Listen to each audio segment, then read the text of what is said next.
sobre el análisis granulométrico. Ya, está bien. Ya, primeramente, si en química los que han pasado, los que pudieron pasar, aunque sea un poquito de este laboratorio, se ve en química aplicada, seguro se acuerdan qué norma se usa para la granulometría. C136 es algo que se lo tienen que saber de memoria. ¿Ya? En el anterior laboratorio, anteriores laboratorios, les hablaba de cómo las partículas no se pueden medir. O sea, nosotros al organizarlas, al seccionarlas, lo hacemos por tamaño, pero no podemos medir, tiene este diámetro, porque son formas irregulares. Entonces lo que hacemos es usar un conjunto de tamices que son como coladeras con prácticamente donde sus espacios tienen eh, distintos diámetros, los cuales nos van a decir, este está agregado de este tamaño, y así. ¿Ya? Entonces el objetivo principal de este laboratorio es determinar la granulometría de los agregados. ¿Ya?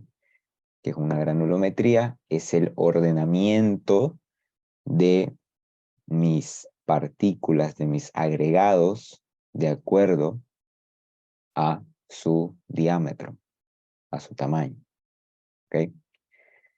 Y que más dice que estos se encuentran dentro de los parámetros establecidos en las especificaciones. ¿Qué son las especificaciones? Van a ver, son límites, los cuales tienen que, dentro el cual tiene que estar mi granulometría, para un diseño de mezcla adecuado. Ok.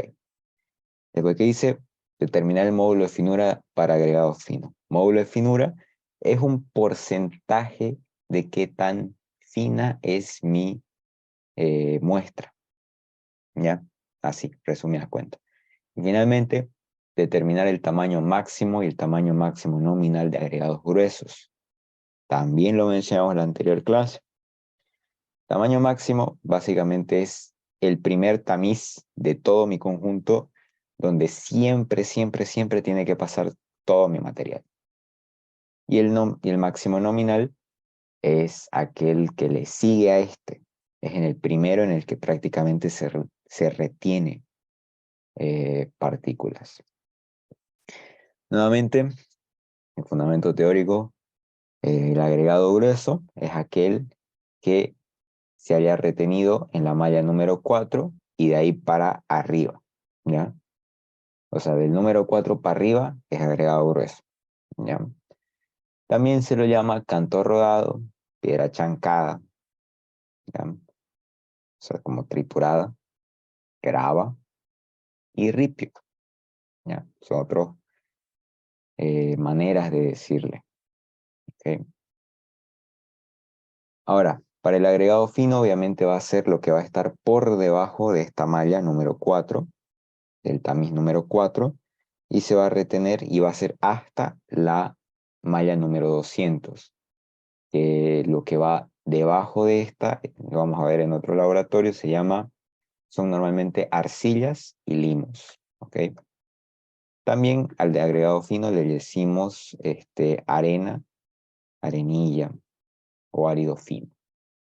Nuevamente el concepto de granulometría, que es el ordenamiento y distribución de los grupos de tamaño de los agregados, el cual se determina haciéndolos pasar por una serie de tamices ordenados de forma descendiente. ¿Ya? Es lo mismo, solo que un poco más con palabritas.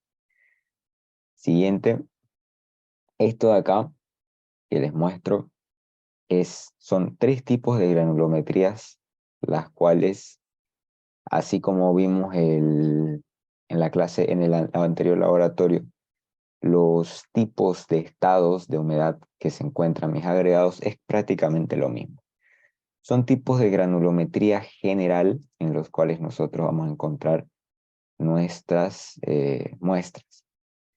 Primeramente está la granulometría continua, como se puede ver, va desde piedritas chiquititas hasta piedritas más grandes, va de una manera lineal. Estas se encuentran bien graduadas y tienen un mejor acomodo de las partículas, ¿ya? Normalmente nosotros buscamos de que eh, haya el menor espaciamiento entre lo que son mis agregados, ya sean los agregados más gruesos y los agregados más finos, ya que por este medio va a pasar mi cemento y mi agua, y como el cemento es un aglomerante, se va a encargar de unir y de rellenar todos estos espacios, ¿ya? Después está la granulometría discontinua. Favorece la resistencia del hormigón. Esto no siempre es así, ¿ya? Con respecto a la resistencia, a la granulometría discontinua, es aquella donde, digamos que a este ejemplo, el de arriba, nosotros le quitamos esta parte del medio, no existe. Ahora no es como que desaparece, ¿ya? En medio natural normalmente siempre vamos a tener una granulometría continua. Cuando se habla de discontinua se refiere a que uno normalmente por razones de diseño quita artificialmente un cierto, eh, diámetro de las partículas. Lo hace, no se lo toma en cuenta, ¿ya? Normalmente es un poco, eh, no es muy común este tipo de granulometrías, ¿ya? Em, Principalmente porque resulta ser un poco difícil de trabajar en ciertos casos. Más que nada difícil de malear, de manejar para un obrero. Y finalmente, la granulometría uniforme. ¿Por qué dice que aumenta el consumo de hormigón? Ya. La granulometría uniforme es que en todo mi muestra, en todo mi agregado, la mayoría de mis partículas tienen el mismo diámetro, diámetros similares. Volvamos al ejemplo de granulometría continua. ¿Ok? Volvamos al ejemplo de granulometría continua. Eh, en podemos ver que las partículas pequeñas rellenan los espacios que generan las partículas más grandes, lo cual genera que haya menos espaciamiento. En una granulometría uniforme,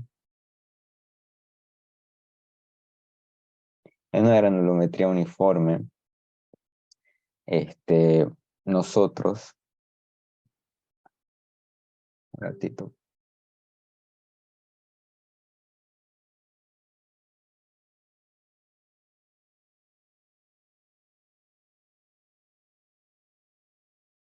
ya, perdón. En una granulometría uniforme, no van a estar estas pequeñas partículas rellenando todos estos pequeños espacios, por lo cual vamos a necesitar mayores cantidades de hormigón cuando sea algo mucho, mucho más grande para poder rellenar todos esos espacios, ¿ya? En general, una granulometría uniforme no es recomendable. Y en el medio general vamos a ver granulometrías continuas, más que nada. Siguientes conceptos, tenemos el módulo de finura, ¿ya? Le dije el módulo de finura, en pocas palabras, es qué tan fino o qué tanto porcentaje de fineza tiene mi agregado, ¿ya? Nos da más que nada una proporción de agregados finos en nuestras mezclas, ¿ya? Para nosotros va a ser simplemente un parámetro, el cual tiene una fórmula que nos dice que el porcentaje, la sumatoria de porcentajes retenido acumulado en los tamices número 4, 8, 16, 30, 50 y 100, dividido entre 100, va a ser mi módulo de finura o fineza, hay varias maneras de decirlo, que tiene que estar entre los valores de 3,38 y 2,15. Ese porcentaje entre esos valores nos indica que nuestro módulo de fineza es adecuado, ¿ya? Si no estuviese aquí, podríamos descartar o volver a hacer la prueba granulométrica, ¿ya?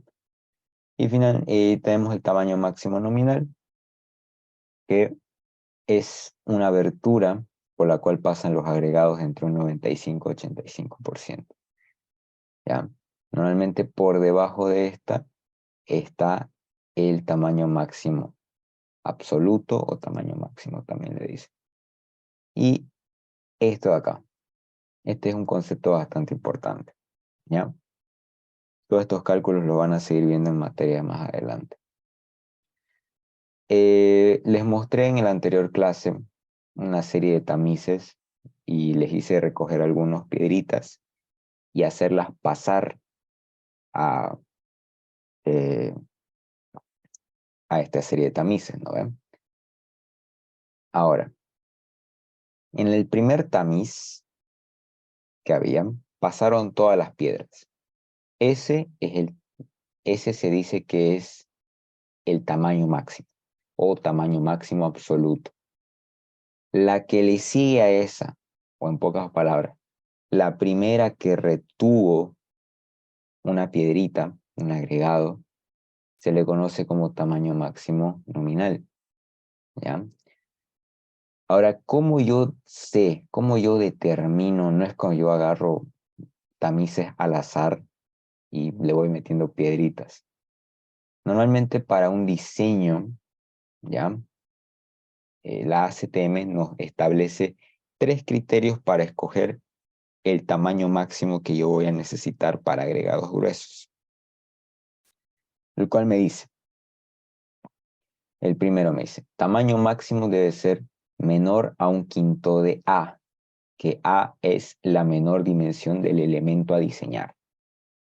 Para este ejemplo, son 2 dibujos, son 2 figuras, tenemos una viga, ¿ya? Que está excavada, está bueno, un cimiento, mejor, un cimiento, ¿ya? Para que entendamos. Tenemos un cimiento de una base B, ¿ya? Que está representada por A, y su altura que sería H, ¿ya? De estos dos visualmente podemos ver que la base viene a ser la menor dimensión del elemento que estoy analizando. Entonces A para mí va a ser igual a la base, ¿ya? Entonces si A, por ejemplo, vale 30 centímetros, ¿ya? Una viga de 50 por 30.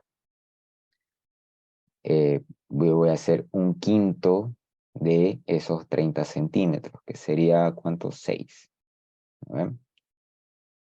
Después dice, otro criterio, el segundo criterio es que tiene que ser menor a 1/3 de B, siendo B el menor espesor de las losas. Las losas, ustedes, bueno, quizás aún no sepan, eh, las losas normalmente se manejan o se dimensionan de manera distinta a otros elementos tridimensionales.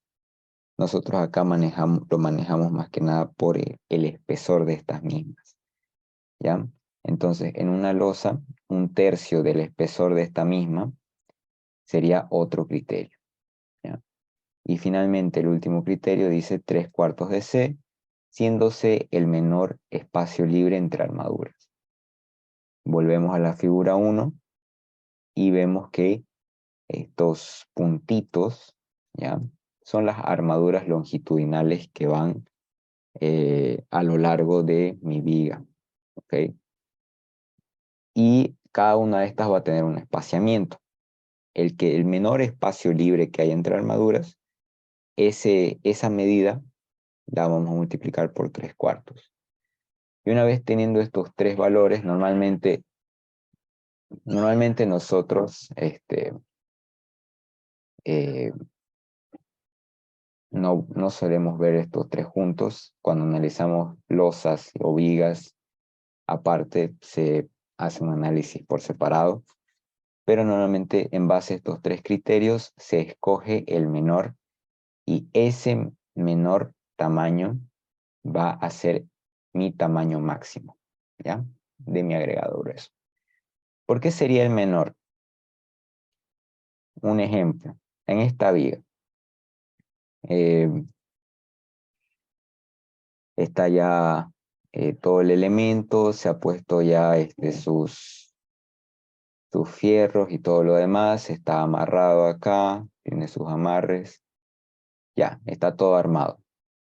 En el momento del vaciado de hormigón, por acá, si el tamaño máximo, por ejemplo, de 3/4, era de, qué sé yo, 6 centímetros, y acá me salía, bueno, dije 6, ¿no? De acá, y acá me sale que era 8 centímetros,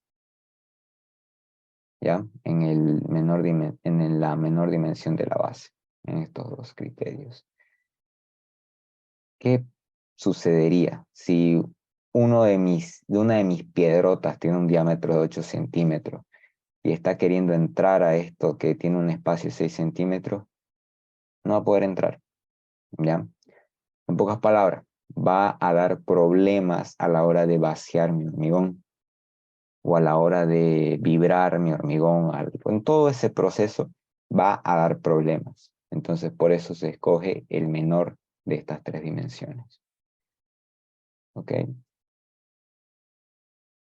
Eh, Siguiendo.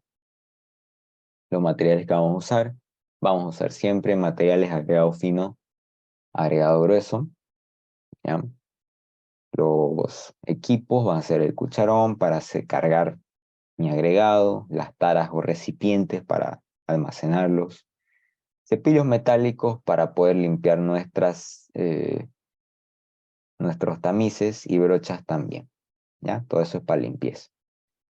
Después, la balanza digital, el horno, esto más que nada para el secado de mis muestras, porque tienen que estar secas, los tamices, y que también hay una parte que es un tamizador mecánico, ¿ya? También tenemos eso en laboratorio, por si acaso, ¿ya?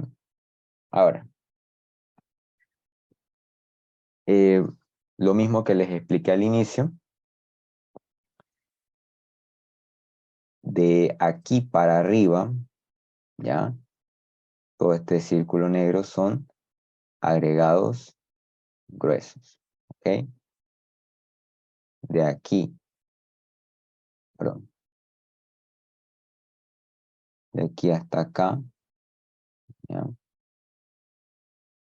O sea, de abajo, de lo que pase por el tamiz número 4 hacia abajo, hasta el número 200, hasta lo que se retenga ahí, chiquitito, serían los agregados finos, ¿ya?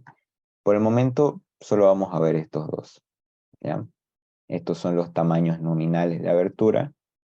La ACTM nos lo da siempre en pulgadas porque es norma americana y los gringos manejan el sistema, ya saben, ¿no? Libras, pies, pulgadas, todo ese tema.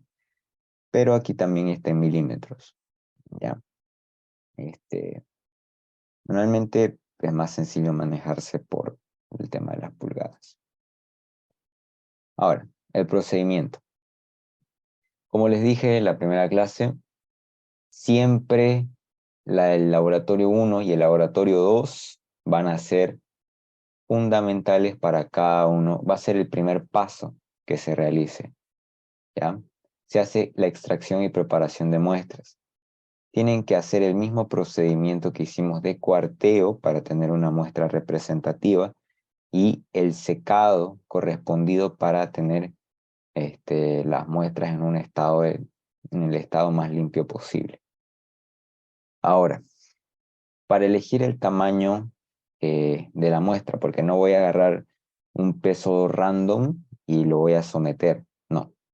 La norma me establece nuevamente un tamaño de muestra, una cantidad de kilos, gramos, a usar dependiendo de las aberturas o del diámetro de mis agregados. Para la muestra de árido fino, los agregados finos, me dice que normalmente si se retiene menos del 4,75 milímetros, menos o igual, se utiliza una muestra de 500 gramos. Normalmente este es el que se usa, el de 500 gramos se utiliza para agregados finos y el que está por debajo de esto se utiliza ya cuando estamos en los límites de lo que se considera un agregado fino. Entonces, para efectos prácticos, nosotros vamos a usar 500 gramos, medio kilo para arena. Y para el agregado grueso, ya, de la misma manera, nosotros vamos a tener nuestras bolsitas y vamos a determinar cuál es el tamaño máximo absoluto. En este caso es ese es el que está usando, ¿ya? Y de acuerdo al tamaño máximo absoluto que nos dé, utilizamos la masa mínima de la muestra. 25 milímetros es una pulgada, si no me equivoco. En realidad es 25,4, pero se redondea bastante, ¿ya? El que le sigue sería de pulgada y media. Si no me equivoco, se retuvo esa vez en pulgada y media. Entonces,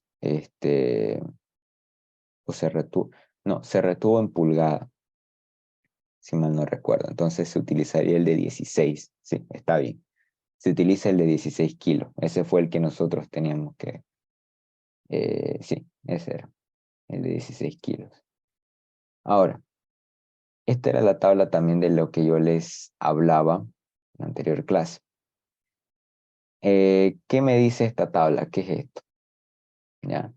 Estos son distintos en esta columna, donde dice tamaño nominal. Tenemos distintos rangos, ¿ya?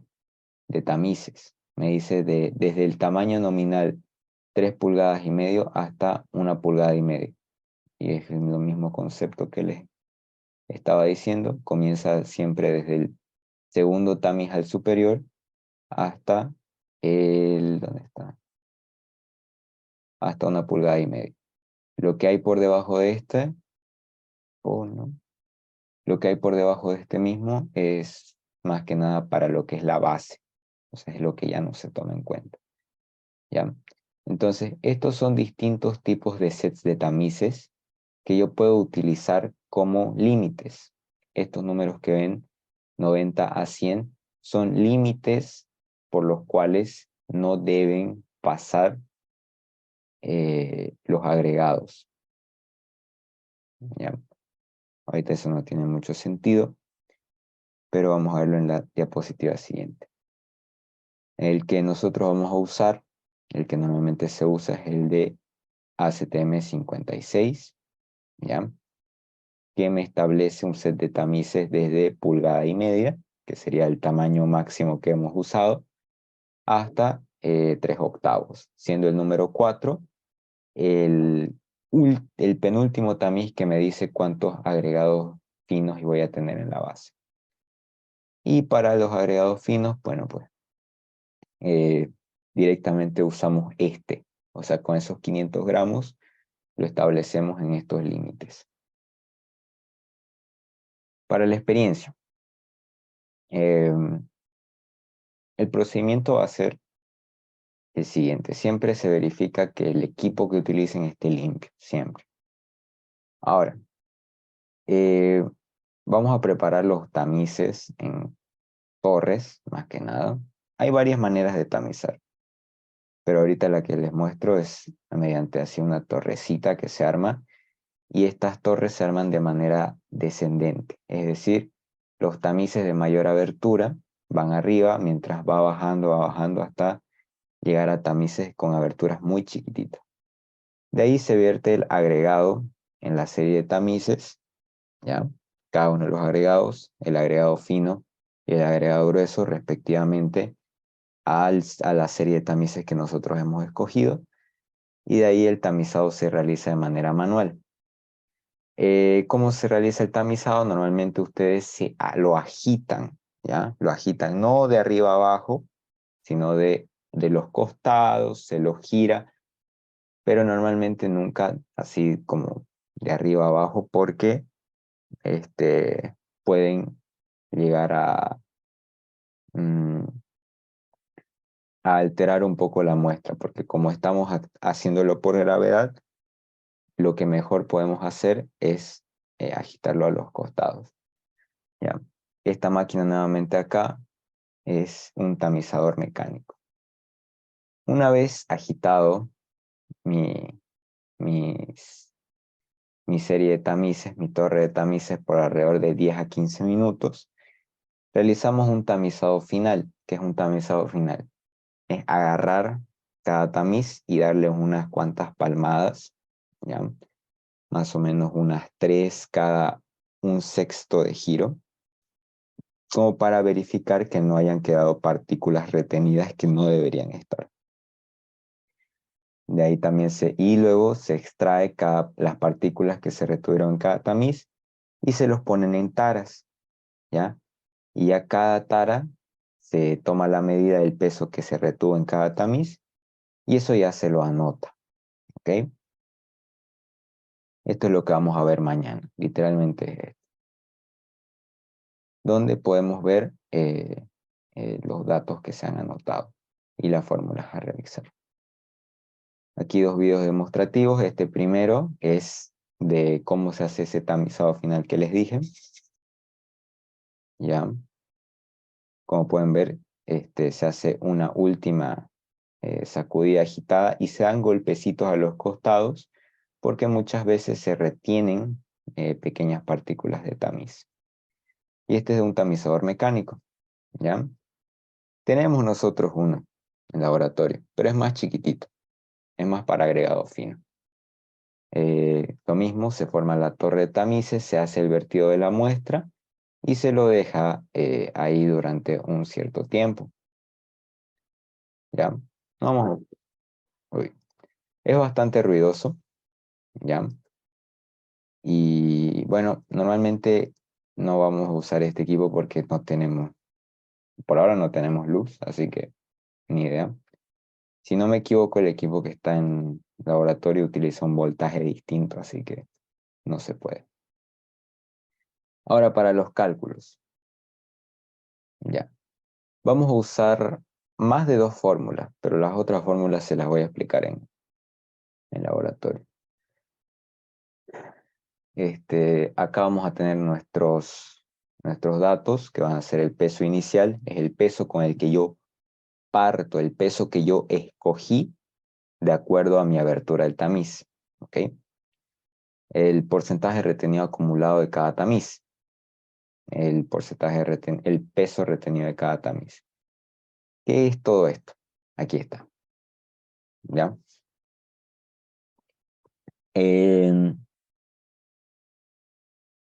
Aquí tenemos un ejemplo donde nos dice que hay que determinar la granulometría de un agregado fino.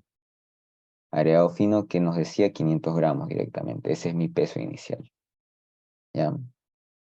Aquí lo que nosotros vamos a determinar son los siguientes datos. Esto de acá, esto de acá, esto de acá. Y el más importante es esta columna que dice porcentaje que pasa. ¿Ya? El porcentaje que pasa es el porcentaje de agregado que pasa a través de ese tamiz, no que es retenido. Lo que nosotros vemos es lo que pasa, ¿ya? Y ese porcentaje que pasa yo lo voy a someter o yo lo voy a poner dentro de mis dos límites que estaban, ¿ya? Mi límite inferior y mi límite superior. En la tablanga esa que vimos, cada tamiz, cada abertura tiene un límite inferior y un límite superior. Entonces, nosotros lo que usamos en sí como resultado final es este porcentaje, ¿ya? Pero volviendo, eh, los datos de cada tamiz se pueden presentar de dos maneras. Como un peso retenido en cada tamiz, quiere decir, se vierte el agregado y uno pesa lo que se retiene en cada tamiz y se realizan todas estas operaciones, o como un peso retenido acumulado, es decir, no se pesa cada tamiz, simplemente se pesa eh, lo que se va acumulando en un solo recipiente. Pueden darse o este dato, ¿ok? Pero cualquiera de los dos es el Cualquiera de los dos es trabajable. Vamos a asumir que en el ejemplo nos dan el retenido acumulado de cada tamiz. Me dan todos estos pesos de datos con sus respectivos tamices en los cuales fueron retenidos. Para sacar el peso retenido acumulado, ¿qué me dice? Retenido acumulado, es decir, lo que se va sumando, ¿ya? El primer tamiz no tiene nada que sumar, así que va directo, 1,8. De ahí se lo suma con el siguiente retenido acumulado, 1,8 más 3,2, y eso va a ser igual a 5. 5 más 35,4 va a ser 40,4. Y así sucesivamente. Es una suma sencilla. Ahora verán aquí el resultado final.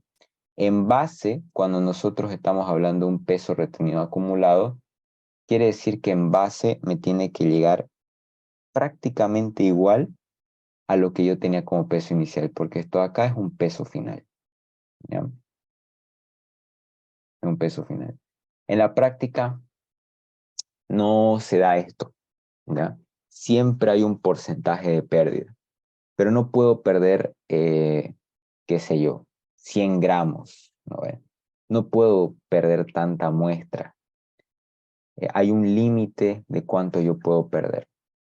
Este, Se va a cortar la reunión, vuelven al mismo enlace, ¿ya? Vamos a seguir con la explicación. Y si tienen preguntas, igual las hacen al volver. Hay dos maneras en las que se presentan los datos, retenido cada tamiz, retenido acumulado, ¿ya? Les decía que en la práctica, cuando se habla de un retenido acumulado, normalmente este peso inicial y este peso final no coinciden. Ahora, con el ingeniero van a ver que él da el mismo peso o da el peso suficiente para que coincida su peso inicial con su peso final. ¿Ya? Les voy a mostrar un ejemplo de eso. Luego de que se tiene el retenido acumulado, tienen dos opciones. Sacan el retenido de cada tamiz o el retenido acumulado. Normalmente en el examen se les pide rellenar toda esta tabla. ¿Ok? Entonces, ¿cómo se saca el retenido a cada tamiz? Había una fórmula. ¿Ya? Se agarra el peso retenido en el tamiz, se lo divide entre el peso inicial y se lo multiplica por 100. O sea, en pocas palabras, es un porcentaje. A ver, si me dice que 500 equivale al 100%, ¿cuánto será 1,8? Y se va sacando de cada uno de los tamices. Eso es el cada tamiz. Y el retenido acumulado, ¿qué sería? De la misma manera como el anterior, el retenido acumulado, porcentaje de retenido acumulado, es la suma de cada uno de los tamices acumulativa. Y listo. No hay mucha complejidad en eso. ¿Ya? El segundo, esta columna de acá es simplemente una regla de tres simple. Y el otro es una sumatoria. Ahora aquí sí atentos en esta columna de acá, en el porcentaje que pasa. El que pasa siempre su fórmula va a ser 100, ¿ya? Menos el porcentaje retenido acumulado, ¿ya?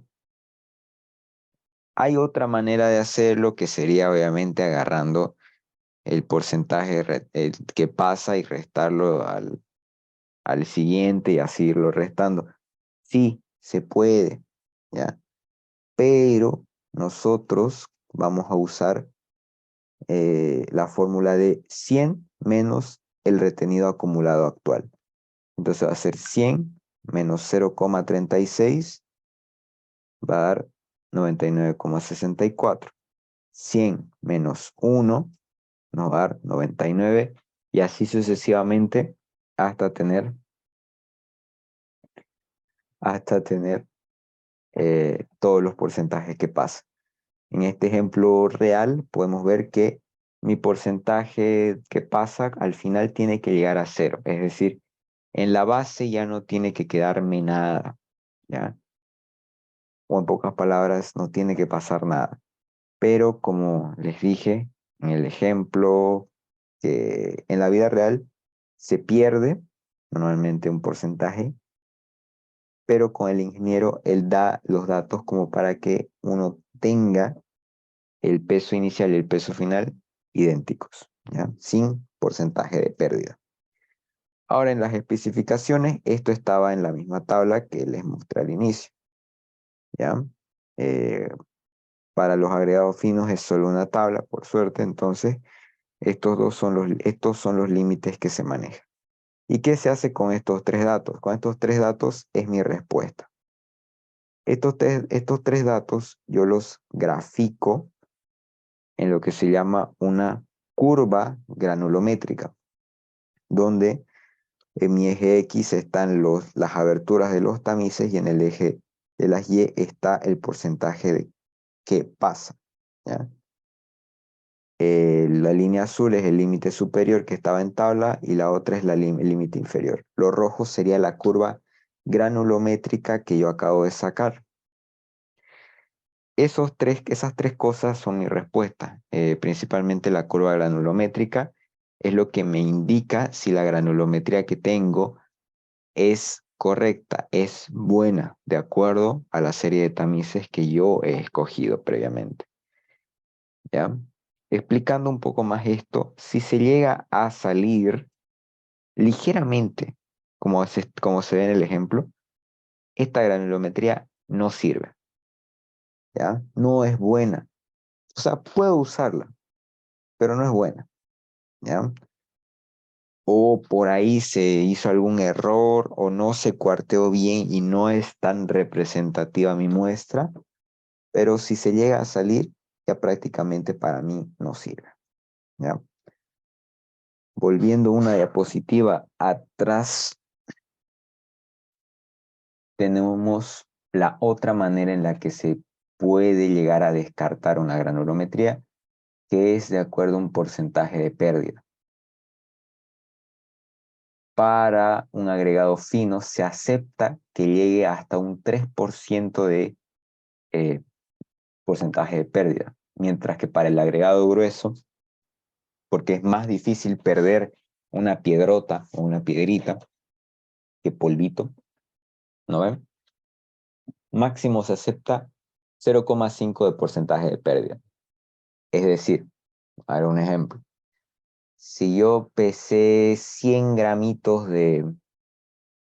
No, perdón. Sí, si yo pesé 100 gramos de piedritas, que es bastante poquito, ¿cuánto sería lo que máximo se me puede perder? 0,5 gramos, ¿no ven? Si es 1000 gramos, serían pues 5 gramos. Si son 10.000, serían 50 gramos, y así sucesivamente. Como les digo, si se llega a rebasar estos porcentajes de pérdida admisibles, la muestra se descarta. Bueno, la granulometría se descarta. No me sirve. Y la última manera de descartar una granulometría es de acuerdo a la fórmula del módulo de fineza, ¿ya?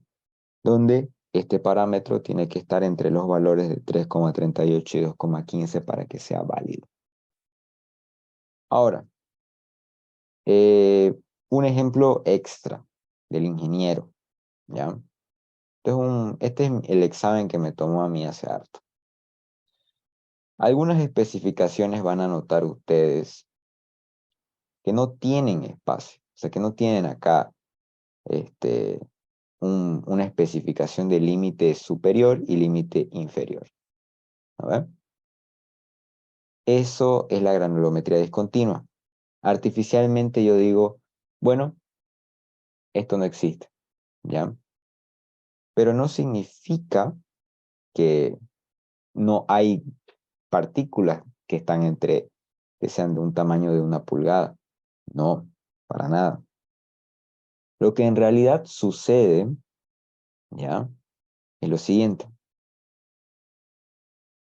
Este es parte de un modelo de examen, por si acaso, ¿ya? Aquí yo lo resolví en su momento, cuando la cursé la materia. Y aquí está lo otro que les decía. En el examen se nos presenta no como retenido de cada tamiz, sino como retenido acumulado. Entonces yo de aquí parto y tengo que hallar el retenido de cada tamiz, el porcentaje retenido de cada tamiz y el porcentaje retenido acumulado y el porcentaje que pasa. Y esto acá es lo que yo utilizo para mi gráfica. ¿Ok?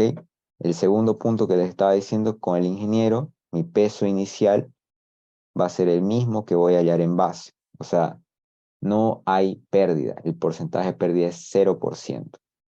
Si aquí me hubiera salido 19.900, ¿ya? Para 10.000, ¿cuánto les dije? Les dije 50 gramos, ¿no ven? Para 20.000 serían 100 gramos el 0,5. Entonces, está medio rozando. Pero si hubiera sido 19.899, no, descartado. No sirve esta granulometría. ¿Ok? Y el módulo de fineza, bueno, este estaba de más. Este ignórenlo. Ya.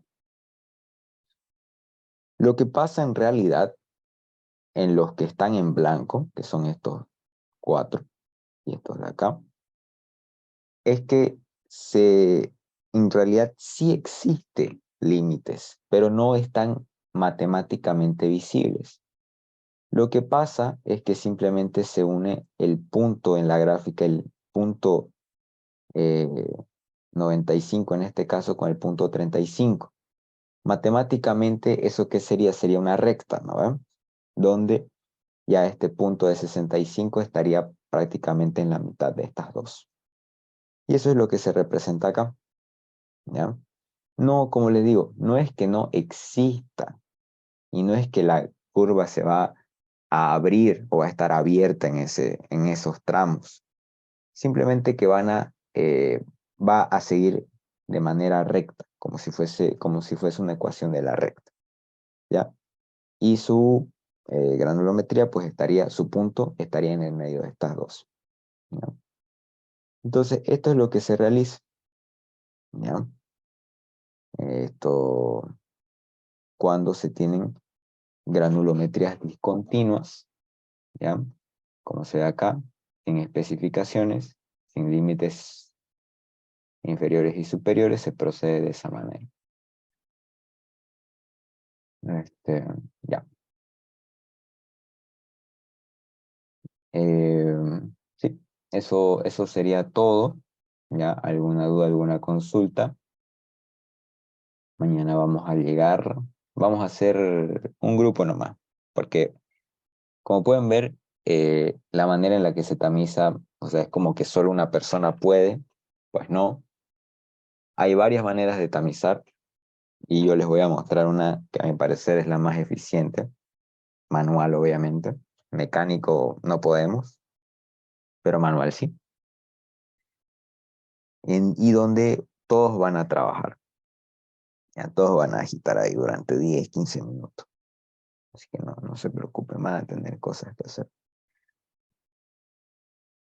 Y bueno, ¿qué podemos decir de alguna aplicación? Una granulometría continua puede llegar a favorecer la eficiencia o bueno, no eficiencia, sino más que nada un ahorro en ciertos materiales como ser el cemento, ¿no? Una granulometría que sea uniforme va a tener más espacios y a la larga me va a requerir mayores porcentajes de hormigón, digo de cemento. Y si no le echo esa cantidad de cemento, voy a tener mayores espacios libres, mayores espacios de aire. Y yo sé que quizás la mayoría no haya estado en obra, Pero un error común cuando no se supervisa, cuando no se tiene un obrero o obreros que tengan mucha experiencia, es que cuando se quita el encofrado, que son esas maderitas que se ponen al hormigón para que seque, vamos a decirlo de esa manera, es que cuando lo sacan, más que nada eso se ve en muros o cuando no se hace todo el trabajo de una sola vez, es que se ven como huequitos o no se ve muy bien, no se ve muy uniforme, no uniforme, pero no se ve no se ve todo como que sólido, ¿ya? Se ven huequitos, se le dice cangrejeras, ese es el término coloquial, ¿ya? Eh, Estos huequitos normalmente, ¿a qué se pueden deber? Se puede ver a un mal vibrado, ¿ya? Mal vibrado el hormigón, no cubrió el hormigón todos los espacios, ¿ya? Uno. Y dos, también puede ser que se vibró demasiado y que las partículas, las más grandes, se fueron abajo, ¿ya? Tanto vibrado hicieron que las piedritas más grandes se sedimenten y se vayan abajo. Entonces dejando la parte de arriba sin mucho agregado grueso eh, que junto con el agregado fino se combinen y rellenen la mayoría de estos espacios, ¿ya? Entonces una granulometría continua este, favorece más que nada mi economía y obviamente me da por ahora, ¿no? Mejores resultados en mis obras. Am, ¿Alguna pregunta hasta ahí? Este es un tema importante que más que seguro va a estar en su examen con el ingeniero, conmigo capaz, y lo van a seguir viendo en materias de adelante como tecnología, así que tienen que entender granulometría, ¿sí?